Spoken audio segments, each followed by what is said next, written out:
Meus amigos, nesse vídeo nós vamos falar sobre. Vou fazer diferente, vou falar sobre os 3, 4 assuntos rapidamente que estão aí na ordem do dia. Assuntos controvertidos, assuntos, vamos dizer, do submundo, desses tempos nacionais, não é verdade?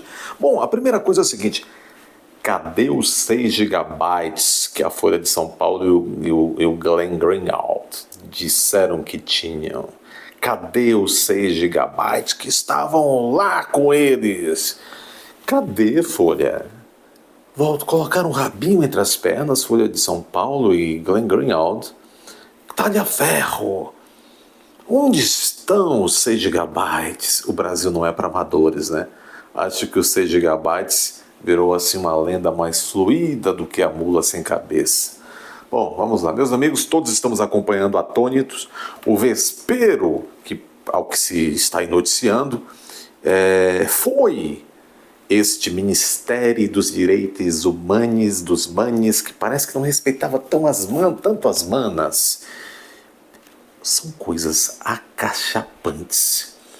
Já tem aí ex-assessor do ex-ministro dos Direitos Humanos, Silvio Almeida, que inclusive é candidato a prefeito no interior de São Paulo, esse assessor, né?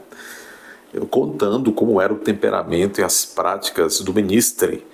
Dava murro na mesa, dizia: você vai ter que fazer o que eu estou mandando, que eu sou seu superior, sou ministro de Estado. O Silvio Almeida, né? E as alunas estão aí,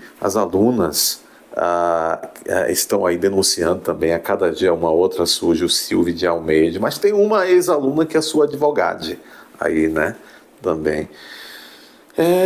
Rapaz, e também estão surgindo aí também informações de que parece que foram vários meses, dizem que a Aniele Franco teria sido vítima aí dessa postura ilícita do Silvio Almeida, né? Ele vai ter direito ao devido processo legal, né? Já tem direito, né? Isso mesmo. Este mesmo sujeito que disse que foi assessor do Silvio Almeida está dizendo, pediu proteção policial hoje, que está sendo ameaçado, porque ele deu uma entrevista ao Metrópolis. Segundo ele está sendo ameaçado, pediu proteção policial. Que coisa, hein? E agora houve essa substituição, então, desse ministro dos Direitos dos Manes, que parece que não respeitava tanto as manas, por esta, não é Macabé, não, é Macaé Evaristo. Mas essa mulher, que inclusive veio com o beneplácito do Zé Disseu, os padrinhos dessa Macabé Evaristo, Macaé Evaristo, Macabé é a personagem de Hora da Estrela da Clarice Lispector. Os padrinhos da Macaé foram, sobretudo, José Disseu de Oliveira e Elisângela, dona do Lula da Silva. Já não é coisa muito normal, né? Os padrinhos da afilhada. A afilhada parece que tem uma longa capivara criminal, e essa coisa está ganhando corpo. Ela está ganhando corpo. Eu fico me perguntando, essa gente tem alguém que não tem alguma capivara, né? Vamos aqui então, olha que interessante. O Tribunal de Contas da União, diz aqui o Poder 360, apura se Macaé Evaristo, a nova ministra dos Direitos dos Manes, apura o TCU, o Tribunal de Contas da União, apura se Macaé Evaristo deixou rombo milionário em Minas Gerais. Montante é referente à verba para merendas. Vixe. Parece que Alckmin também tinha um negócio de merenda, né? Tratava com bastante prioridade a merenda no estado de São Paulo, né? O Alckmin.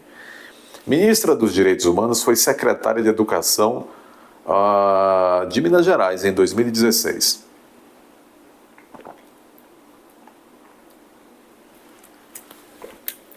Então ela foi secretária de Educação, secretária estadual de Educação no governo do Pimentel, né? amicíssimo da Dilma, que deixou o governo com um rombo imenso, e o Zema, coitado, que teve que se virar com isso. Se virou até bem. O TCU analisa um processo referente a um suposto rombo milionário nas contas públicas cometido pela atual ministra dos Direitos Humanos, porque no Brasil é assim, o sujeito vai lá, faz o mal feito e depois vira ministro de Estado. O Brasil não é para amador. A Corte de Contas, o TCU, se debruça sobre uma auditoria de recursos repassados pelo Ministério da Educação em 2016 para a Secretaria de Educação de Minas Gerais, cuja titular era a dona Macabé. O montante transferido pelos cofres da União deveria ser aplicado para o atendimento do Programa Nacional de Alimento Escolar.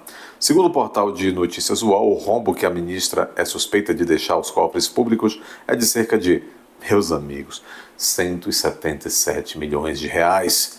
Macaé foi secretária de Educação de Minas em 2016 durante a gestão do ex-governador, como eu disse, Fernando Pimentel. O processo se baseia em uma auditoria do Ministério da Educação que diz que Macaé não foi capaz de justificar o destino dos recursos. Cadê os 177 milhões, dona Macaé? Não sei por que ela aceitou esse negócio dos direitos humanos, porque o orçamento é muito menor do que essa bufunfa toda aqui, né? Mas ela quer gritar como Silvio de Almeida, sou ministra de Estado. Não é? Brasil. E os dinheiros nas gruecas? Nós voltamos às temporadas, desde 2023, aos dinheiros nas gruecas.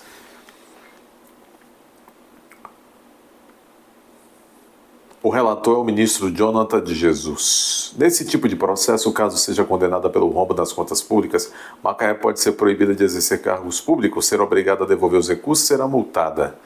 Cadê os 177 milhões? Também poderá responder judicialmente pelo crime de improbidade administrativa, ato ilegal ou contrário aos princípios básicos da administração pública. Em nota, a assessoria do Ministério dos Direitos Humanos disse que a ministra está ciente do processo, que está em análise pelo TCU e que está comprometida a esclarecer o episódio. Difícil, hein? Esclarecer como sumiram 177 milhões de reais.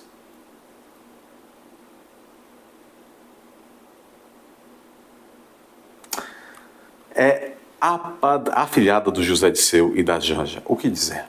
Bom, também quero analisar com vocês aqui o seguinte. Vocês sabem que 18,3 milhões das empresas de Elon Musk foram bloqueados da Starlink do Twitter por ordem do Alexandre de Moraes e os bancos já transferiram esse dinheiro para a União Federal. Isso é um confisco terrível, sem devido processo legal. Isso mostra o que o Brasil está se tornando. Meu Deus, meu Deus. Que interessante. Está aqui na CNN Brasil. Bloqueio de valores do X e da Starlink gera instabilidade jurídica e econômica, diz advogado à CNN. Disse aqui o doutor André Marcília, que eu respeito. A decisão de Alexandre de Moraes de bloquear 18,3 milhões das empresas de Elon Musk foi errada e incoerente, diz aqui o professor André Marcília, um dos poucos juristas corajosos e dignos nesse momento no Brasil. Tem muitos juristas do regime, tem muito jurista aí dando base legal para o regime que está sendo implantado no Brasil, um regime que não tem nada de demoplástico, de leite. Meus amigos, decisão monocrática do doutor Alexandre de Moraes visa cobrar multas devidas pela plataforma X da Justiça Brasileira. Isso para o Elon Musk é como ir e comprar uma bola de sorvete na esquina, ou como ser assaltado, subtraído por um dinheiro de uma bola de sorvete. Mas o importante e o drástico e o grave é, como diz o professor André Marcília, é que isso sinaliza para o investidor estrangeiro, principalmente, que no Brasil nós não estamos mais com segurança jurídica e econômica. Como é que o sujeito vai aportar um empreendimento no Brasil para gerar centenas de empregos, etc., etc., para gerar também impostos, tributos aos cofres brasileiros, se ele diz, como é que eu vou investir lá? Se um dia o Alexandre de Moraes acorda emburrado comigo e ele confisca a minha empresa. Isto é Coreia do Norte. Vamos falar a verdade? Bom, e como o Brasil não é para amadores, nós todos estamos acompanhando também aí, meus amigos, o STF, ele não para. O STF não para. O STF é este farol maravilhoso que nos ilumina a todos e está levando a nação para o amor e a prosperidade e a paz. O STF não para. Ontem eles decidiram que, há pouco tempo, algumas horas, ele decidiu que o STF decidiu que aquele sujeito que for condenado no tribunal do júri, ele, mesmo que estivesse respondendo em liberdade, ele sai preso, deverá sair preso dali. Veja, decisão do tribunal do júri é decisão de primeira instância. Só que a maioria das pessoas que vão ao tribunal do júri por crimes contra a vida é a maioria de pobre. A pobre vai preso em primeira instância, no tribunal do júri, depois de julgado pelo júri. Mas, vocês sabem, para os de colarinho branco, eles podem ir até o STF e exaurir até o último embargo de declaração. Este é o Brasil, este é o STF. Que maravilha! Muito bem, o mesmo STF também aprovou compartilhamento de dados bancários com autoridades fiscais. Vocês sabem, no Brasil, até então, outra decisão do STF, até então, para ver quebra de sigilo fiscal, bancário, financeiro de uma pessoa física ou jurídica, era preciso isso por meio de um processo, por meio de ordem judicial. É assim que o mundo civilizado e democrático faz. Mas o nosso farol, os nossos iluministros, agora não. Agora, os dados bancários seus, nossos todos e financeiros, poderão ser administrativamente colocados à disposição do governo. Que maravilha! O que é que isso significa? Que um governo, não esse, porque esse é democrático, que um governo um dia, quem sabe, se nós estivermos num governo aristocrata, que não seja muito afeto à democracia, se o democrador de ocasião resolver partir para cima, fazer uma devassa nas finanças de um opositor, para, sem dinheiro, saco vazio não fica em pé, para quebrar a resistência, quebrar-lhe a resistência, eles o farão. Que maravilha! Esse é o Estado maravilhoso, meus amigos! Uhul! Não é verdade? Muito bem. O pessoal está falando muito também nas últimas horas sobre... Alguns dizem que o governo Lula, com o consórcio de poder, está abrindo caminho aí para confiscos, né? Confiscos, não só esses que estão sendo anunciados, mas para coisa, estão até comparando com o período de Collor. Isto causa instabilidade social, econômica. Meus amigos, onde é que esses caras estão nos metendo? Muito bem, mas como se não bastassem, querem ver mais coisa boa? Você sabe que o Robinho foi julgado e condenado na Itália, ao que consta com farta prova. E nesses casos... E aí ele veio para o Brasil tentando se evadir do distrito da culpa, e, enfim. Mas, como há um tratado bilateral... e o Brasil não extradita os nossos nacionais, por esse tratado, e também pela lei brasileira, etc., o Robinho cumpre pena aqui, está cumprindo pena, acho que em Tremembé, não é isso? Semiaberto, salvo engano. Semiaberto ou fechado inicialmente, eu esqueci agora, mas vai semiaberto ou fechado, claro. E o Robinho, claro, tem direito, está aí recorrendo com a sua banca. Quem determinou a prisão foi o STJ, conforme prevê a legislação, e a defesa está recorrendo ao STF. O Gilmar Mendes pediu vista. Está aqui, STF suspende julgamento de habeas corpus do Robinho. O ministro Gilmar Mendes, sempre o ministro Gilmar Mendes, pediu vista. Pediu mais tempo para analisar o processo que envolve o jogador de futebol. Veja. Gilmar Mendes suspendeu o julgamento do pedido de habeas corpus do ex-jogador de futebol Robinho em sessão virtual. Esse negócio de sessão virtual está diminuindo muito a qualidade da justiça no Brasil, gente. Vocês não têm ideia. A análise do pedido começou nessa manhã. O ministro Issux, relator do caso, votou contra os 2 habeas corpus apresentados pela defesa de Robinho. No entanto, cerca de 10 minutos depois, o ministro Gilmar Mendes pediu vista, mais tempo para analisar, o que suspendeu o julgamento. Mendes tem até 90 dias para publicar sua decisão. Até lá, Robinho continuará preso.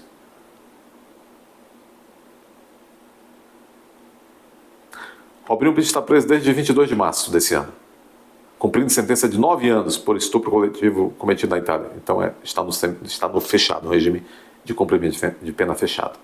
A defesa indaga se é possível iniciar o cumprimento de pena de um brasileiro condenado por decisão estrangeira validada pelo Supremo Tribunal de Justiça, pelo Superior Tribunal de Justiça, mesmo que essa decisão não seja definitiva.